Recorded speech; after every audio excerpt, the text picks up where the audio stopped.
So ganyan yung pag-test. Yung katapat dito sa kabila, dapat magkakaroon siya ng resistance. Ayan, pakita dito may tester. So ayan, mayroon siyang 0.5. So lipat naman sa katapat naman, dito naman sa katapat doon sa kabila. Ganyan, dapat magkaroon din siya na, halimbawa dito, katapat dito sa kabila. So magkakaroon din siya ng resistance. So dapat pareha. Pakita doon sa tester. So ayan, 0.5. So lahat nito ay na-test ko na. Pero pareha sila ng reading. So yung iba namang test ay ganito. Dito may ganito yung pag-test. Yung isa pang test na gagawin, ganito. So dapat may lalabas din siya na resistance. Pakita doon.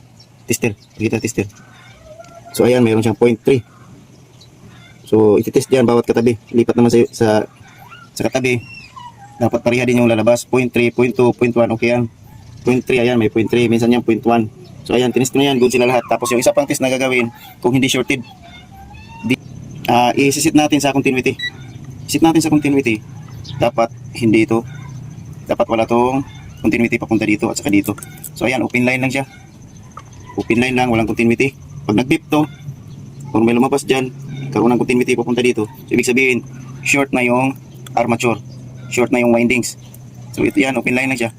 So okay pa yan.